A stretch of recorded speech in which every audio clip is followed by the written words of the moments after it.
Hey, I'm JJ Virgin, PhD dropout, sorry mom, turned 4-time New York Times bestselling author. As a certified nutrition specialist, fitness hall of famer, and globally recognized leader in health, I'm driven to keep asking the tough questions and use my podcast to simplify the science of health into actionable strategies that help you thrive. Want an ad-free experience? You can now subscribe to my exclusive VIP podcast at subscribetojj.com for just $4.99 a month or $49.99 a year. It's like your daily latte, but better for your health. I'd also love to hear your thoughts on the show. And here's the fun part. When you send me your review, I'll reply to you using my on-demand virtual me. That's right, my team and I created a virtual JJ packed with my books, speeches, and wisdom so I can personally connect with you. Here's how you do it. Subscribe and leave an honest review of the podcast. Take a screenshot of your review. Text it to 813-565-2627. That's 813-565-2627. My virtual JJ will reply directly. And trust me, this will make your day. So subscribe now at subscribetojj.com and text me your review. Let's keep thriving together. Lose your mind. How on earth could that help your health? Well, it turns out it can make a massive transformation in your health. And I have the author of Lose Your Mind and a working actor. And yes, a working actor is about to show you what you can do that can totally transform your health and your life. And it all boils down to a couple simple things, which is what we're going to be talking about today. And you're going to hear about a phrase that is going to become my new mantra for how I'm going to stay present and get more into my body. So you'll have to tune in to hear that one. I've got Josh Pais with me. He has been a buddy now for a couple years since I've been hanging out with his wife, who's one of my favorite humans. He is an acclaimed actor. You've seen him on. I actually didn't even realize this. When we first met, we were hanging out at a Dr. Joe Dispenza retreat. And I was like, where do I know this guy? Where do I know this guy? Well, turns out he was on one of my favorite shows, Ray Donovan, as Stu. And I was like, once I thought I couldn't unsee it. He was a Teenage Mutant Ninja Turtle, and on The Joker, Law & Order, TMNT, all sorts of different things. Over 150 different film and TV credits. That's just the tip of the iceberg. He's the creator of Committed Impulse, which is this breakthrough training method used by top performers, Navy SEALs, entrepreneurs. He set out by training actors and realized that he had a technique that could help people really master being present and master being authentic. Like, it's such a crazy thing when you think about it, that you have to be authentic, like just be, right? And really help you overcome anxiety. Or as you're going to hear in this interview, maybe lean into it, experience it. So his book we're going to be diving in today is called Lose Your Mind, The Path to Creative Invincibility. And we're going to actually get in there and talk about creativity and how to unleash yours and why that is so important now more than ever. We're going to walk through some of the practical tools he has in the book to unlock your creative flow and create emotional resilience. It's actually, when you go through this, as we started to talk about in this interview, I'm like, this needs to be like taught in every school. He has got this wild background. He's literally the son of a physicist who worked with Einstein. And he blends together the background of being raised by that type of a scientist and the storytelling of a world-class actor that he uses to help people really show up, be fully alive, fully present. And by the way, yes, that works great for actors. It also works great for us in life. And it also turns out can have a pretty dramatic impact on your health. So that's what we're diving into. Again, Josh Pais is with me. I'm going to put all the cool stuff that he's got for you at jjvirgin.com/lose your mind. And I will be right back with Josh. Stay with me. Josh Pais, welcome to Well Beyond 40. Thank you. Great to see you. Great to be here. Ready to party. Well, this is a first for us. It's a first for us here on Well Beyond 40 to have a Ninja Turtle. Is that what they are? Teenage Mutant Ninja Turtle. Teenage Mutant Ninja Turtle, Stu, all these characters wrapped up in one human on the show. And what the heck? Why are we having an actor on Well Beyond 40? Well, you're about to find out. And it's all around your new book, which I love the title, Lose Your Mind. Tell me, what was that moment in your own life when you realized you had to find a new way to deal with stress and emotions? Like, what broke this whole thing open for you?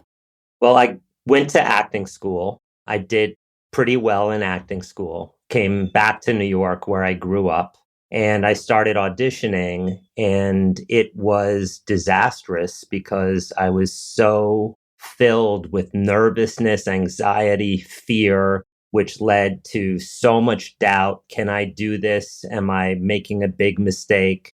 And it was really one night that I remembered something that my father had told me when I was a little kid, when I was 6, when I was trying to figure out what his job was. And just a little backstory, like my father's office had this floor to ceiling blackboard, and he would go up there and squiggle and do all these things that he called calculations. And it didn't make sense to me because I knew what other kids' dads did, which were carpenters and drug dealers and taxi drivers, and like all the normal New York City dad things. And so when I asked him, and this is my remembering at that terrible night of, what am I going to do with my life? But when I remembered that conversation I had with him, and I said, what do you do? What is your job? And he said, do you see this table? There was a little table next to me. I was like, yes, but what's your job? And he said, do you see your knee? And I was like, yes. And he said, the smallest part of that table and the smallest part of your knee are the same things, atoms. And that's what I explore, the building blocks of the universe. And then he kind of picked up his briefcase, walked out, and I was like, what? It was almost like a hallucinogenic experience at 6, where everything is atoms. And just about my dad, he was a theoretical physicist who worked with Einstein for 11 years. So cut back to me in bed remembering this, and I started to think, well, if my body is made out of atoms, then all this fear and anxiety and nervousness that I'm feeling when I'm auditioning must have something to do with atoms. And I started experimenting, feeling what I was, any emotion, as an atomic vibration. If I was frustrated, it often felt like a pulsating energy behind my chest. Similarly, anxiety was also there, which just felt like the atoms were just in a chaotic spin. And sadness often felt like, and still feels like, it's like the atoms are moving downward. And what that shifted for me was I started to feel the actual sensations as opposed to identifying them and judging them as good or bad. And that opened everything up for me because I didn't have to keep trying to manage what I was feeling, which I think is what screws everybody up. But I could just started to play and create and live with this. It's what being in a human body is. It's a vibrational system. And there's so much out there that we have to manage it and alter it. And this set of vibrations is good, but this set of vibrations is bad. So you talk about managing it, but what about people who just flat out suppress it? Like they're not even managing, they're just not even aware of it. That's a form of managing it. There's a pattern that's happening, that something's happening, and they've developed a system to suppress it, to not feel it as much. And as soon as we disconnect from the body, and that's suppression is sending a signal, I don't want to feel you. And because we're alive, our attention has to go somewhere. And that's when we end up in our mind. And our mind is telling us in those situations that we suck, that we're behind, that everyone else is ahead, that I'm too fat, I'm too thin, I'm too this, I'm too that, mental drama, and then the whole thing is spinning All day long. all day long. Yeah. But we have to recognize that managing, suppressing, enhancing, shifting what's in the body leads us into our head. Okay, now you talk about this 7 to 12-second window that can shift you out of this. Yes. So and I'm thinking about before in this, like, you would seem to be in a very sympathetic, like, overdrive situation in this suppressing, managing, etcetera. What's happening here, and how do you make this shift? So I've been training actors for 30 years, and then over the years, people from all professions have been coming to my committed impulse classes. And that what I've found is that when somebody actually connects to what they are feeling, to whatever emotion, to whatever frequency is in their body, when they fully connect to it, it starts to shift and shift and shift and shift. So if you feel fear and you let yourself fully feel that vibrational frequency, and I mean, let yourself feel it, and it may be intense, but that's fine. It's going to move to something else and then something else and to something else. And that needs to be our guide track, not listening to this. Where does someone even start with that? Well, do you want to do it right now? Yeah, let's do it. Okay. What's the loudest sensation in your body in this moment? What's the biggest vibrational or emotional? Like, just take a breath and you can let go of interviewing me. I know, I was like going, well, the biggest thing right now is thinking about, like, the flow of the interview. You know, too bad. All right, but behind that Yeah, like, what do you feel in your body? Like, stepping out of your mind of, like, wanting to make this work, and so far, I think you're doing a great job. So, I want this to be fabulous, but like, just slow down for a minute and just see, okay, where do you feel the most energy? right here, Okay. And what are the atoms doing if you feel it as just the energetic movement there? Is it like compressing, spinning, lifting, it feels swirly, spinning, spinning? Okay, good. So just take a couple breaths and feel it. Is there an emotional content to it? and again, I'm trying not to intellectualize this, right? Okay. It feels like anxiety stuff. Okay, good. Yes. So, and anxiety is fantastic. It's built into our DNA to feel anxiety. And if we can not hold it as the bad thing, then it's just like this stuff to play with. Hmm. So, really, just don't try to really feel as much of that anxiety as you can. Just breathe and like welcome it. Welcome, like just that vibrational frequency. And what do you feel now in that area? I have, like, a crazy 3 weeks of putting on an event and all these speaking things, and I've been suppressing how much anxiety I have around the whole situation for a while, like, Yeah, that's natural. and just managing it, and I'm realizing from what you're saying, because all of a sudden it's like, as I'm kind of feeling into it, then it's kind of going away. Yeah, well, it's shifting. And just you, like people watching this will see, like, just you tuning into it, like you settled, like you landed. Could you feel that? Mhm. So it's all good. If we can get that all these sensations are good, and the more we connect to them, the more it opens our creative channel, and it shifts and it shifts and it shifts. Typically, there's so many books, whatever out there, like how to get rid of anxiety, how to deal with fear forever. But what I am interested in, what I teach, and what the book is about is increasing your tolerance for your full range of body sensations. Because if you can increase your tolerance for whatever is happening, you're free, you're creatively invincible. And the subtitle of the book is The Path to Creative Invincibility. So, what do you feel right now? What I feel is a little curiosity around all of this Okay. when you say that, because I realize that, first of all, like, you and I went to a Dr. Joe Dispenza retreat together. Hmm. Until I started doing that, and it took me about a year of doing his retreats before I stopped having shortness of breath. I've had shortness of breath anxiety my entire, like, since teenage years up, right? Hmm.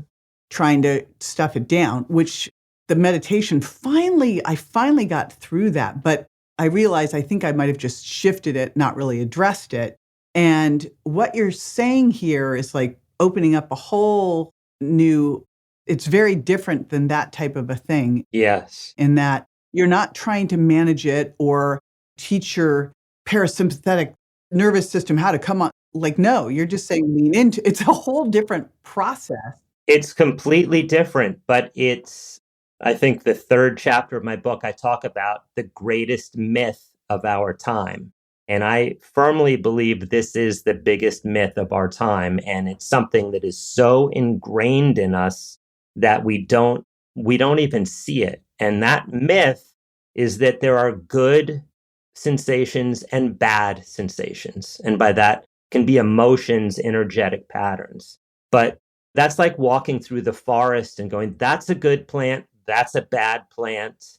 It's like, this is what it's like to be in a human body. It's going to vibrate this way, that way, this way, that way. But it's all good. It's completely natural. Like somebody came up with an idea that this spinning that you felt in here is anxiety, and anxiety is put in the bad category. If you have anxiety, something's wrong. What happens is people feel anxiety. They naturally, if it's bad, you try to get rid of it, but you're just like trapping a squirrel in a smaller and smaller cage as opposed to like breathe. Like, yeah, it might feel like you're going over a the top of a roller coaster. It's like, but then it's like you let it have its life and it moves, and then it moves to the next and the next. That's aliveness. And I can't help but wonder if we've created these names for things. It's like in the health space, we have all these diagnoses. And I always feel like the minute you give someone a diagnosis, they become it and it's a nightmare, right? Right. And it's unfixed. It's like it's a serious condition. Yes, then you're gonna own it. I remember we had a gal that used to come to my gym and she was seeking diagnoses. She'd get a new one and then she'd I was like, oh my goodness. Right. Like, just hear this crazy. But just the anxiety thing, as we were going through this, I go, wait a minute. Actually, I think this is excitement. It's not anxiety at all. Yeah. And what if some of this stuff here, we're just, by stuffing it down, we're making it negative when it actually could be a positive thing? Yes. What I've been experimenting with people, like initially with actors, of like, well, whatever charge is there, like that's your creative fuel. And then when people from all professions have been coming and training with me, it's like, I've had like lawyers who got so shut down when they were doing their closing arguments and they were just managing themselves so much, but they noticed like as the extent that they managed themselves was relative to how much the jury was like could barely keep their eyes open. Mm. And we have to realize in terms of connecting with an audience, whether that's an audience of one or thousands, people want you. They want you more than your message. And if you can connect to you with your message, that's powerful. And that means that when you feel one of the negatives, and I put that in rabbit ears, like anxiety, you need to stay with the anxiety and with the people, your audience that you're dealing with. And that will be so genuine, so amazing. Same thing with nervous. If you allow the vibrational frequency of nervousness to be there and you stay connected to who you're talking to, you're absolutely brilliantly truthful and compelling to watch. And that is so counter to so much of what we're taught. Nervousness only appears as nervousness when you're trying to, lock it down. Yeah. But if you just ride that energy, it's the best. It's so much fun. And we've come up with this distorted notion of how to live in a human body. That's what this book is, to give a completely different paradigm about what's happening in our body. And the more we stay in our body, the quieter our mind is.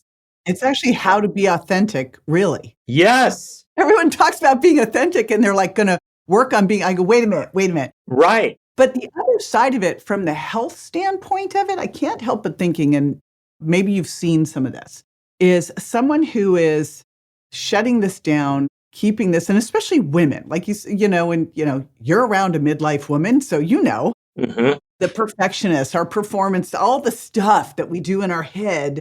Right. And I think women are way harder on women than men are. Hmm. So I gotta imagine this would lead to all sorts of health stuff too. If you simply look at emotion as atoms moving at a certain frequency and you keep what tends to happen is, okay, I don't want to feel fear, or let's say I don't want to feel sadness. So every time there's an inkling of that, you jam it you jam it into a part of your body. And eventually that part of our body goes from like the frequency into like matter. And that's why there'll be tightness starting to appear in the body, which is the result, if you haven't had an impact injury or have a disease, but I don't want to go in there because I'm just some guy from the street who came up with this stuff. So what happens is you feel something, you jam it. You feel something, you jam it, and that area starts to get locked. And then you have less access to your body because you have these areas of lock boxes in it. And the less access we have to our body, two things. One is your mind is going to go off the charts. Like if you think of people that are very tense and very tight in their body, you can tell they're in their head all the time. That's where they're living because they don't have a choice. The other thing is that if Chinese medicine talks about qi and then unblocking energy, and illness comes from these suppressed, locked areas in our body, and it can be undone. And there's a whole chapter in an audio that comes with the book of unshackling these areas. And it's not a psychological process. These areas have sensation in them and they want to be felt. Your body wants you to feel what's ever there and it'll be in optimal health. So by going in and feeling these areas, yeah, there'll be like bursts of, whoa, oh, maybe you'll even cry for a minute, but then that area is going to open up and then the blood flow is going to increase. Your aliveness is going to increase. You'll be able to see who and what's in front of you better. It feels like some of this stuff, like this probably starts from an early age, and you do this and you suppress and it becomes like feedback loops. Then like we get to where we are now. And yes, I can feel these things. And again, it was like a year of meditation to get through the point where I could take a deep breath. Mm-hmm. But for the average person listening here, Mm-hmm. who maybe hasn't really done any real body work, because I also would wonder if something like Reiki work or what's that other massage therapy that people scream and cry and Rolfing, you mean? Rolfing. I actually did that. Right. I've done that a couple times. Yeah. So if are those techniques doing some of this? Absolutely. I mean, putting like working on a part of the body, if their focus is on to feeling what's in there and to going in and breathing it, that will help open it up. But if you don't see the great myth at play that you're continuing to hold, this is good, this is bad, chances are you're going to build it back up the next time you feel it. Yeah. But those things are definitely, body work is amazing, but having the knowledge of how you got jammed up in the first place will prevent you from getting jammed up going forward. And that's so much of what the book is about. How would you uncover, because I would imagine that a lot of this are some blind spots that we have. Like are you walk through how to uncover these things? Is this like peeling an onion? Yeah, a lot of it is about how to get present. And I can go over their 4 access points if you want me to touch on them. Yes, please. I can touch on them briefly, or I can touch on them so that people can have an experience of it. I'll do a little rushed. Okay, and I think you're also giving away a free gift of this too. So we'll give you the overview and then you can take this with you. And of course, if you get the book, you will also you have a guide that you take them through too of an audio of this. Absolutely. Yeah, there's several audios that you get with the book. and different exercises. I'm super excited about this. Like, this strikes me that you started this as from being a better performer and really being able to access everything. Yeah. But this strikes me as a huge impact in health. Oh my God. Literally, I've had people like come in class that have been literally like their bodies are like this. Like one guy, his shoulder was literally like this. And I had him connect to his body. And the more within like a 20-minute exercise, like he went from this to this by just feeling the everything that he had compressed in, along his spine.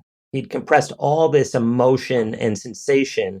And so by just feeling it, like again, the body wants to be felt. You stay connected to the moment, you stay connected to your body. You're doing one of the simplest, easiest, and most healing things for your body. It's there. Living in a human body, like it or not, is full of frequencies. And we'd have to learn how to party with it. It's awesome. And I'll tell my students, like, in 100 years from now, you'll be floating around up there and you'll be like, oh, anxiety. I remember anxiety. Oh, I wish I could feel it again, All right, the 4 access points. Bring it back. The 4 access points to presence. So there's no order to these, but I will say, whatever your eyes are on right now, see, and the first one is connecting to your immediate environment. Experiment seeing what's there in terms of color, shape, texture, lightness, and darkness. So you're seeing maybe how a dog or a baby might see. You're literally seeing what's there. So you're taking out like, oh, I know what that is, because our mind wants us to categorize everything so we experience nothing. But literally taking the time to literally see what's there is one of the access points. So just everybody, just whatever's in front of you, look and see it in terms of color, shape, texture, lightness, and darkness, and the space around whatever you're seeing. Okay. So next, and what that does is what we're experimenting is shifting from listening to this, which is the same story every day, to tuning into what's real. Another one is to breathe, but to breathe to feel, not to breathe to get rid of what you're feeling. And almost like use the breath like you're putting gasoline on the embers of sensation in your body. So just take a couple breaths to feel more, and you can feel what is the loudest sensation in my body. For me, it's like a kind of a flowing in the center of my chest, and just to feel that. And then to go, the third is the body itself, and just tune into what is the energetic frequency in there, what emotion is in there, what feels contracted, what feels expansive, what's the difference between the right side of your body and the left side of your body. And then one of my favorites is I'm back. So anytime that you catch that your mind has taken you, you might be in a conversation, and then all of a sudden you're like, later, yeah, I'm going to do it. Yeah, I got to do that later. And then, yeah. And then you've totally missed what's happening. So there's a period where you don't know that your mind has gotten you. And then there's a moment that you realize that you just were like, not here. And in my classes, I have people say, I'm back. So you hear people going, I'm back, I'm back, I'm back, because we're not trying to get anywhere. And the I'm back, it builds the muscle to stay present, to come out of here, get back in your body, get back to your immediate environment, and keep the breath going. And those 4 access points, they open the creative channel. They give you access to your brilliance that is beyond what you can come up with. Like, I know for you've had so many insights and have come up with so many brilliant ideas. And I'm sure some of them came out of hard work, but some of them just were like... Truthfully, you know what, Josh? None of them ever come sitting at my desk, ever. Right. Never. Yes. I'm sitting listening to this going, God, creativity is the most underrated thing. That's probably the most valuable thing we can all... Yes. And we do nothing Like the only time that creativity comes out of me is when I get out of behind my desk. If I'm at my desk, there's no creativity happening. Right. If I'm out paddleboarding, if I'm with the dogs, if I'm at the gym, anywhere outside of here. Yes. And wait, I just got to interrupt because when you're paddleboarding, you're breathing, you're in your body, you're connected to the immediate environment, and those are the access points happening naturally. And that opens everything up. My father would tell me that because he worked with all the leading scientists of his day, so many scientists would be going for a walk and talked about this one scientist who got onto the bus on the Fifth Avenue bus. And the moment he got on the bus, like this enormous thesis that he'd been working on came to him. Mhm. And so a lot of the book is to how to access this stuff, which is available to us, but it's always seems mystical or something like that. Yeah. There's ways to access your creativity. And the reason that that's so important is because there's so many things in the world and the planet that need creativity to solve. And scientists are incredibly creative, as well as artists and entrepreneurs. And having access to creativity will give us the solutions that we need. If we're all in our head and like all working from here, we're closing the channel. I would also think that I know creativity is fun. Yes. It's exhilarating, but I would also think it's kind of like I can't think of any time that I've ever been depressed and creative at the same time, Yeah. or anxious and creative. Yeah. When you're creative, it's like the being wants to be creative. It's craving. When you're creating, you're having fun. And when you're fun, if you're having fun, you're present. And if you're present, the creative channel is ready. We have to just expand our ability to receive our insights, to receive our brilliance. Okay, so someone grabbing the book, Yeah. going through this. You mean this book? That book. This one? That book right there. This one? Lose Your Mind. And you have workshops too. Let's walk through everything you have, but what I want to do is But wait, what were you going to say? You said, someone grabbing the book. yeah. I love quick wins. Okay. In my world, I'm like, what can I give someone so that they can start to notice how much better they feel within days? You can give people, it seems like, techniques that they can start to notice the difference pretty darn quickly. Absolutely. Like while the book is loaded with stories of things that I've learned working with all the leading actors of our day, like De Niro and Meryl Streep and Joaquin Phoenix and so many people. And I've learned so much. But what I've learned with these people in high pressure situations is applicable to everyone. And so there are stories about my life, but it's not about me. It's just things that I've learned that are so digestible and that can make a difference, like you said, immediately. And when you're present, it's like, boom, there you go. Yeah. And then your mind will get you, and then you come on back. Yeah, I'm back. I find the presence thing, I wrote that down. I'm like, that is the thing I'm going to bring right in. Tim will be so happy. Yes. Because he'll say something. I realize I have no idea what he just said. I ask him a question. He gives me the answer. I didn't listen to one bit of, went over there. Yeah. No, I mean, but we have to recognize we're in a culture that is designing us to be distracted. We have to recognize that when we pick this up, it's a drug and it's a suppression technique. So many people I see there have a moment of uncomfortableness, a moment of boredom, and they go in here and they're disconnecting from their body, which is so unhealthy. I love the I'm back thing because it reminds me I had a mentor when I was 30 who made me wear rubber bands on my wrist. And every time I had a limiting belief, I had to snap the rubber band. You can imagine, like when I first started wearing it, it was like snap, snap, snap, snap, snap, right? And I'm like, I'm not going to have any skin on I had like raw wrist.